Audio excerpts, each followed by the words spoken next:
Bismillahir Rahmanir Rahim. Assalamu alaikum wa rahmatullahi wa barakatuhu, brothers and sisters. We're here again with another episode of Simple Conversations. I'm your host, Idris Knapp, and this is our brother Jesse Reitberger. And today I think it's about time we thought as a community about money, financing, and Jesse has been working in this field for some time, has experience, and there are some questions that I'd like to ask, and coming from a place of somewhat financial ignorance, like most of us are as we're navigating here in the West. So yeah, I'm just start right into it. Jesse, if you want to introduce yourself for a little bit, what do you do? And we'll start from there. All right, Assalamu alaikum wa rahmatullahi wa barakatuh. My name is Jesse Reitberger. I am the founder and CEO of Canadian Islamic Wealth, and we help Muslims all across Canada save, invest, and grow their wealth in a halal way. So I'm really excited to be here today with you, Idris, to discuss how we can help the Muslim community save, invest, and grow their wealth in the best way possible, the halal way. Alhamdulillah. Now, when you say the halal way, saving, investing, there are some things that some of our viewers are probably wondering, it's like, halal way, I cash my check every week and I stick my money in my pocket and I spend it as I need it. First, let's just get some of the terms like money, wealth, what is it, the concepts of like our money in the modern world. We live in a global financial system, and it seems like, halal compliance, caveat or fiat money, like the banking systems, all of this. It seems sort of overwhelming when we're trying to just wrap our mind around what is the halal way. What is first of all like money, dinar, dirhams. We're supposed to go back and invest everything into gold and such, or start at the beginning. Yeah, so I mean, first of all, I think we could tackle this from kind of two different ways of looking at it, right? There's the macro, there's the micro, right? Okay. The macro is exactly what you talked about, the fiat system, the global financial currencies, all the inflation rates, the interest rates, all these different things, which is really it's incredibly confusing and for the most part outside of the realm of any one of ours control, right? So if we look at, all this type of stuff, different currencies, all these type of things, we're gonna basically want to, for the law, we're gonna want to jump out a window, right? Because it's just so confusing, so overwhelming. Right. What I will say is that what we should focus on as Muslims, the macro is important, kind of having an understanding, but the micro, right? Our day-to-day. What's going to help us in our day-to-day lives, right? At the end of the day, every single one of us, for the most part, needs to earn a living, earn some money in order to provide for our families and to contribute to our mosques and our communities and to pay our taxes and to pay our rent and to live a relatively peaceful life. Right? And so Canadian Islamic Wealth, when I talk about how we can grow our wealth in a halal way and all these type of things, I'm mostly focusing on the macro, what individuals can do to help better their situation, better themselves in order to, do all of these things that are not only luxuries, but a lot of the time are actually required of us as Muslims and people of faith. For instance, like paying our zakat. Paying our zakat, absolutely. Paying our zakat, feed it to people. Our families, our homes, paying our rent. These are things that we always look at. And I've been Muslim for quite some time, and I know that a lot of people have been paying rent. So it's always the first thing that comes up is mortgages. Yeah. That's one of the big elephant in the room when you talk about Islamic financing. Before we tackle in the mortgages, let's kind of look at first, alhamdulillah, Allah has given us guidance, and there's some rules about what kind of income would be halal, what kind of income is halal, and then how we would invest that. Or there are things in the stock market that we can invest in, even with the banking system, it's set up to where even our money, our cash money, it's like, is that within like an Islamic system, you know? Yeah. Savings accounts by nature are set up as a riba-based transaction. So in a way, you know, when you open a savings account, it's just like taking a bank loan, but you're basically lending the bank your money. Yeah. And then Which they'll take and lend to somebody else, and then they'll give you some interest, and then they'll keep most of that for themselves. Even you know, with myself, when I open a savings account and you have to go, I have to see a manager. I want to sign the papers so that you do not put any interest in this, you know, savings account. And they look at you like you're crazy. Why are you going to opt out of this? It's not very much in the first place. Even that, we don't have many options for just saving our money. So if you want to just talk about like our day-to-day, everything from our income to our spending to our banking that we do, from, you know, debit cards to cash in hand, how is it, are we in compliance if we just, you know, the simplest that we live day to day? Yeah, so it all goes back to like the macro versus the micro. Micro, we're accountable for what we can control, right? So everybody in Canada, for the most part, needs a bank account, right? Yes. You can't really live unless you go through tremendous amounts of struggles and fees and all these other kind of things without one, right? So almost all scholars unanimously agree, like, you have to have a bank account, right? But now it's on you to figure out which one is going to be best for your situation, right? So in general, you don't need a savings account, right? You just need a checking account. Savings account, though, the banks will take your money, lend it on interest.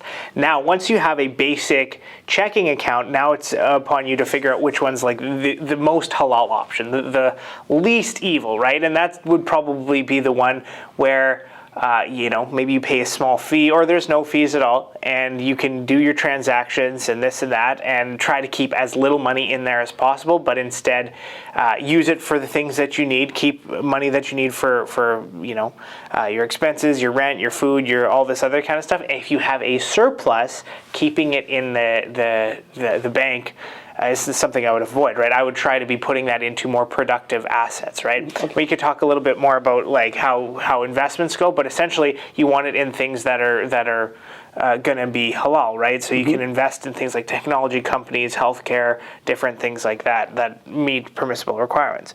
The other thing I wanted to talk a little bit about is you mentioned halal income, right? This is something that kind of gets glossed over a little bit when we're having the conversation about halal investing, halal income, growing your wealth in a halal way. It starts with how we earn our rizq, our income, right? And there's a lot of people who say, oh, well, you know, you can't get ahead in a halal way. You can't make profit in a halal way. Listen, that is not true at all. And I'll tell you that in all the years that I've been dealing with investments, for the most part, the halal investments have outperformed the haram ones, right? Mashallah. So you look at things like gambling, you can look at things like tobacco, alcohol, weapons, all these things. There may be a short period where they have like a burst of profitability, but over the long term, you're going to see halal is going to outperform. What's halal? Technology. Do you think there is any scenario where technology isn't better and more profitable today than it was 10 years ago? Right? There's no scenario where that's going to happen. Well, technology is halal sector, but guess what? Tobacco, that's probably going the way of the dodo, right? Everybody knows it causes cancer. It's terrible for you. You know, maybe with these vapes and things like that, maybe there might be a slight uptick, but doing the right thing and getting in good productive business is going to be better for you in the long run. And so to kind of tie that all together, if you look at people who earn their income in a haram way, right? You see so many people out there who, and they might not even be Muslim, who make a quick buck really, really fast, but they have terrible health, and they can't sleep at night, and they can't, you know, they have no time to spend with their families, and they have no time to spend with their kids, and this really high pressure job, all of these type of things, right? So like maybe you have a lot of money, but you have no time. And that's the most important thing that we have. That's the most important asset we have, because وَالْعَصْرِ إِنَّ الْإِنسَانَ لَفِي خُسْرٍ إِلَّا الَّذِينَ آمَنُوا وَعَمِلُوا الصَّالِحَاتِ وَتَوَاصَوْا بِالْحَقِّ وَتَوَاصَوْا بِالصَّبْرِ, right? So we need to really focus on that and make sure we're earning our income in a halal way. So we can't be having liquor stores. We can't be selling cigarettes. We can't be being in a business of gambling or any of these or owning casinos or any of these type of things, right? Because even if you make a lot of money right now, I guarantee you there's a part of your life that just doesn't have any blessings to it because of this fact. So now back in the let me get to the micro. There are a lot of brothers who deliver, like say, skip the dishes, and let's say they're just driving and delivering. You don't know what somebody's put, bacon on their pizza, things like that. That's, is that something that should they? Yeah, I mean, out of necessity, they need work, they need income, but would that be something that like scholars would say? You should be looking for more halal work in that, or is that just yeah?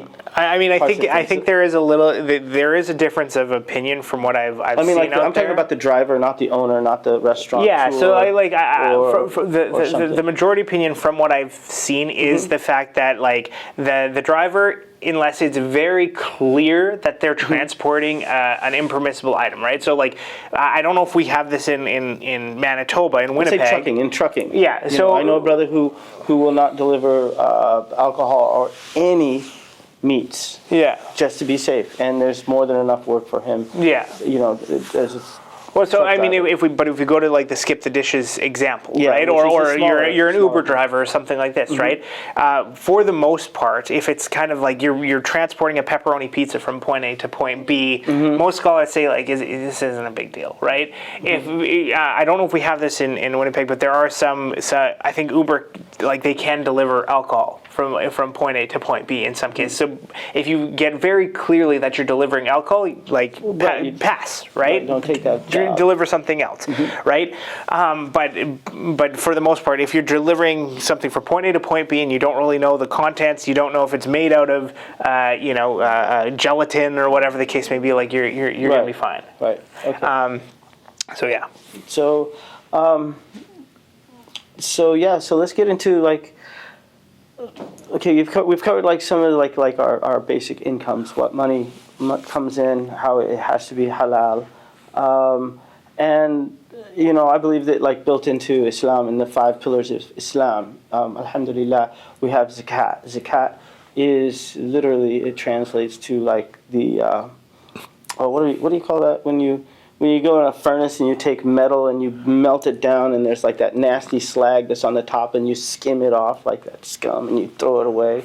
I forgot the term of that. I don't know. But the zakat will help to purify what wealth that you have that's mixed up with the haram within it. Yeah. Okay, so alhamdulillah, Allah, He has given us in the 5 pillars of Islam. He has a means to sort of clean that by giving and helping other people financially. There is a sense of financial justice in Islam. So before we get into a lot of the other things, let's just talk about the Islamic principles of financial justice for all of a society, because I think that will segue and tie into everything from banking to lending to borrowing, etc. If you understand that principle is there. So yeah, I mean, so I think there's two approaches, 2 points, right? Number one is the zakat, right? Everybody who so there's a minimum amount that everybody has to have, which is I think it's roughly about $5,000 US. There's some scholars that use a method where it's equivalent to about $500 US, and then once you have that minimum amount of wealth, then you're responsible for paying 2.5% of that to the poor, the needy, new Muslims, all the different categories, right? And of course, that's a means of purifying our wealth. And if we go back to the golden age of Islam and things like that, zakat was meant to be a way for people to almost enrich themselves, right? Not in a way, not in a greedy kind of way, but in a way where they're stable enough that now they can be the ones giving zakat to the next someone people else. in line, to the people who need it, right? mashallah. That's and true. so That's it got, and I believe it got to a point where it was so, like they were so prosperous in doing this, they couldn't find people to give zakat away to. Alhamdulillah. Right? If we could get to that point, we'll be all right. If we could get to that point. I don't know who shared this statistic with me, but out of all the 5 pillars of Islam, zakat is the one that people neglect the most.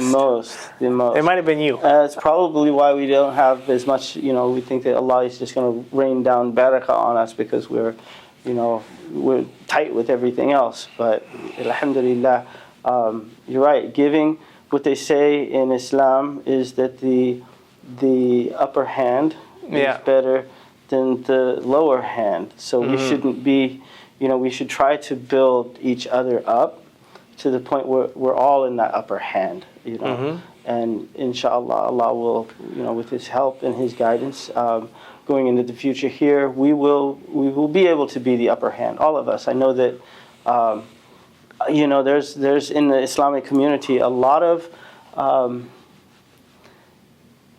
financial things that I was never familiar with before I became Muslim.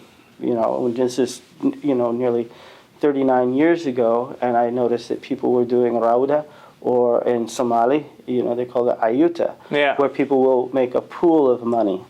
And I was always fascinated, especially with the Sudanese brothers, who were always, once a month, everyone puts in $500. Everyone puts in $500. You have, 10 people, and it pays out to one party, as that circle has gone around in that cycle. Now, the people who've put into that also have an agreement that if, for instance, you have an emergency or you have something, that the people will skip around and it'll go. I've seen this and was very, very impressed with the fact that it works off of a system of trust. The same as the hawalas, moving money back and forth from place to place. And these are not money lenders. These are people who are like Western Union, money transfers, sending remittances. And these are systems that are built off of a strong built trust. I've seen people who make, back in the States, it's like they can afford to make Hajj. There's 3 or 4 people, and they all get into, the system where they're all saving together, and each year 2 of the 4 would make Hajj, and then next year the other 2 would make Hajj, and they were able to do this. From my understanding, even in the time of slavery in places in the Caribbean and Brazil, they had emancipation societies. I think that's what in New Orleans, there were a lot of these societies that would work. Free slaves would work. They would emancipate themselves, when they would buy the liberty of other slaves or buy slaves and not give them their liberty until they had worked it off and purchased 2 more. So they constantly were freeing and building a tight brotherhood amongst each other. And that's something that I know that was told to me that came from the Muslims who had, saw the necessity to look after their brothers. So alhamdulillah, there's so many things about financing that we can talk about. But the one thing that, like I said, we'll get into it. I know that last week or the week before, the federal government had mentioned just a few sentences about trying to get Muslims into home ownership. So it's something that I've always looked at and had never really ventured into, because if we look in the Quran, everyone knows Ayat al-Kursi.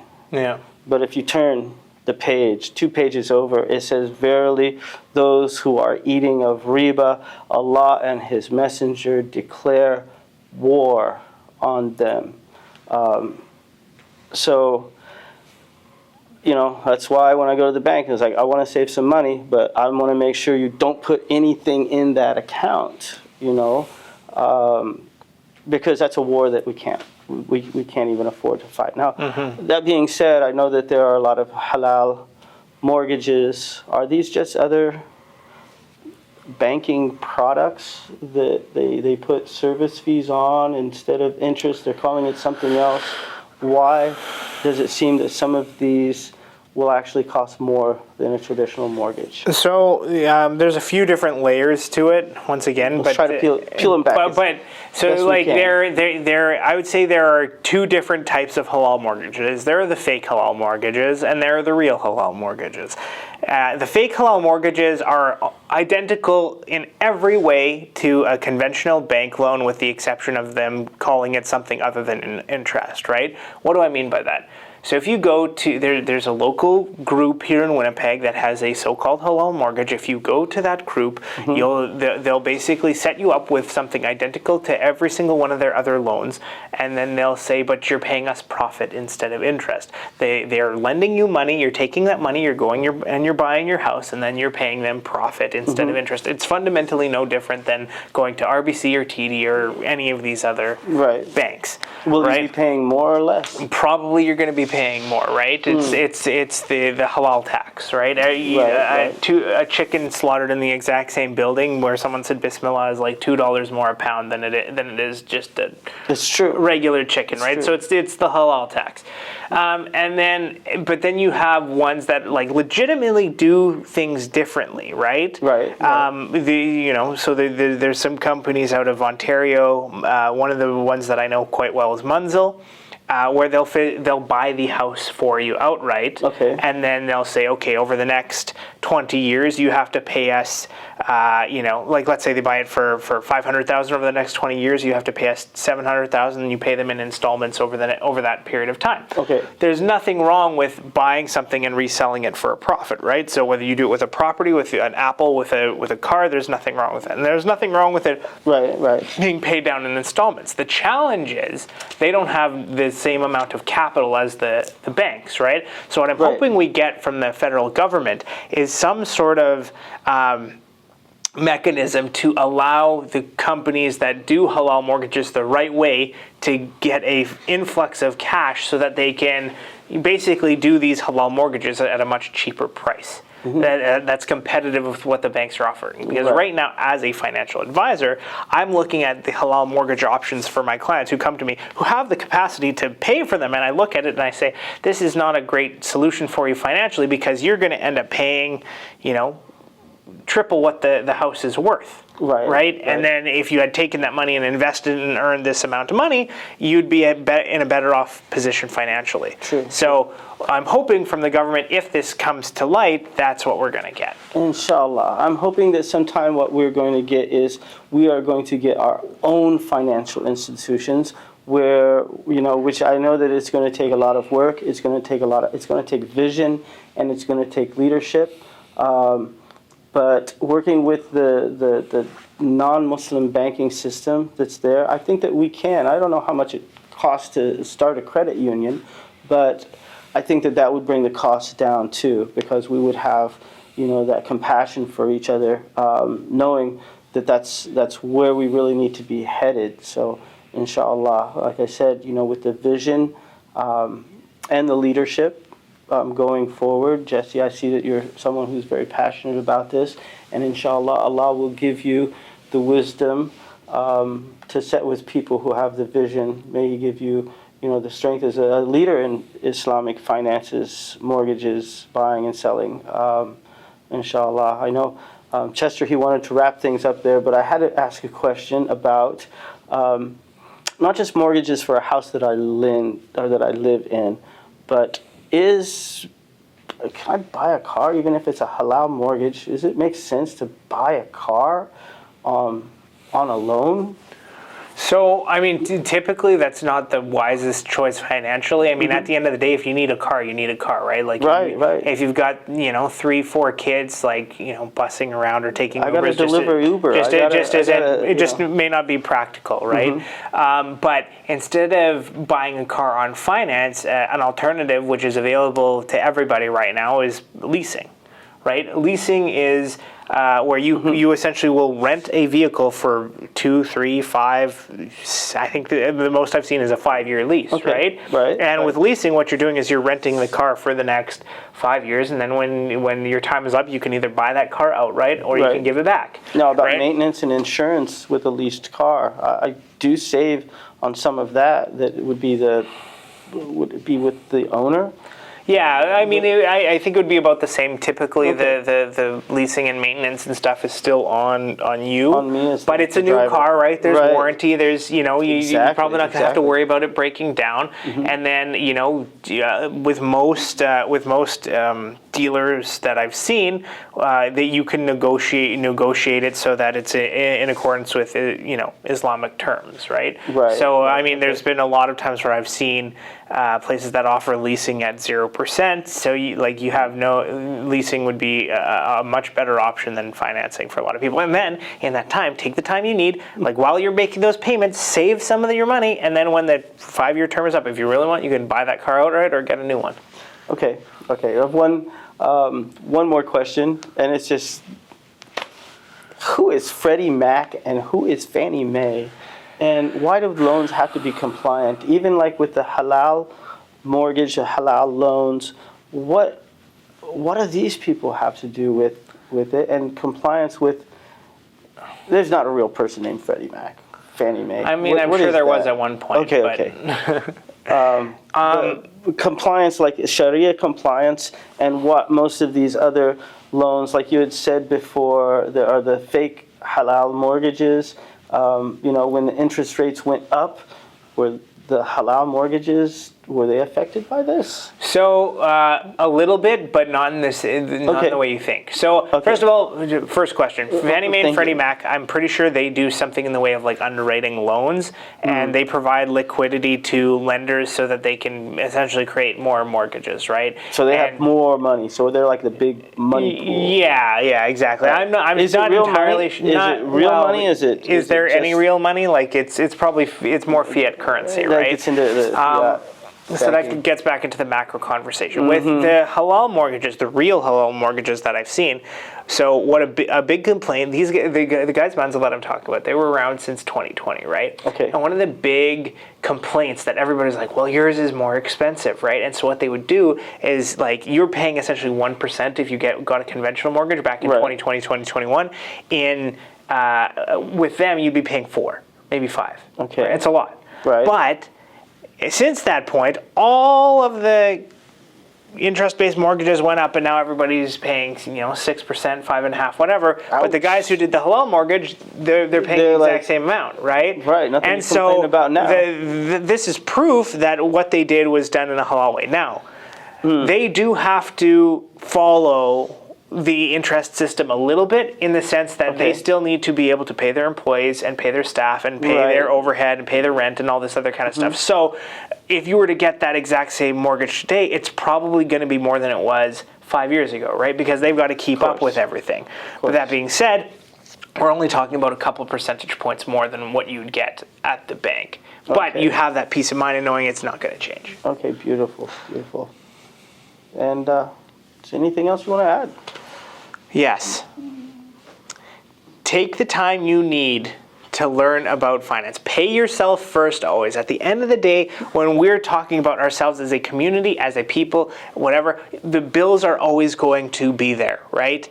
But if you get into trouble, right, you can't call back your phone company, you can't call back the hydro company, you can't call back your landlord and say, hey, actually, can I get that money back because I'm in a little bit of trouble? They're going to say, no. Are you crazy? So take a little chunk of every single paycheck you earn and set it aside for yourself, because that way, if you do get into trouble, you don't have to go to the bank for a loan, you don't have to go to like a payday loan place, you don't have to go to any of these places that prey on you, and you're going to have to pay interest and be stuck in debt, and you don't have to use credit cards where you're paying 20%. Don't have to go to the payday loans. Pay a little bit every single time, every paycheck you get, and set it aside for yourself in an emergency fund. You're going to be happy you did. Now, as back to the original points about halal income. Is it halal to work at a payday loans? Is it halal to work at a bank? Is it halal, to be in other What about a real estate agent? We have a lot of brothers and sisters who do real estate. There's nothing wrong with real estate because Okay. you're essentially helping, buy or sell a home. So right? you're just basically negotiating with the transaction. Yeah, so there's nothing wrong with that. If you are working in the payday loan business, find some other line of work because this is totally haram. There's a hadith that basically says that Allah curses the lender, The writer, the writer, and one the borrower. Sah. They're all equal in sin, so don't even go near that stuff. And then if you're working at a bank, scholars basically say like it depends on your role there, right? So if, for example, you are an HR rep, that's fine. If you're someone who does payroll there, that's fine. If you're a bank teller, it's probably not the end of the world, although a lot of times bank tellers are instructed to sell GICs, which are interest-based, so that's not allowed. Once you get into being a mortgage person or an actuary or any of these kind of things that assist in the creating of the interest-based transactions, that's where it becomes an issue. If you want to work in finance and want a halal way to earn income in the financial space, check us out, CanadianIslamicWealth.com. We are looking for advisors all across the country who are wanting to help and are passionate about Islamic finance to help Muslims grow their wealth in a halal way. Beautiful, beautiful. I like that plug. So I'm going to have to plug, you've been listening to Simple Conversations with Brother Idris and Jesse. Thank you, and we'll see you again next time. See you next time. Good night. Assalamu alaikum.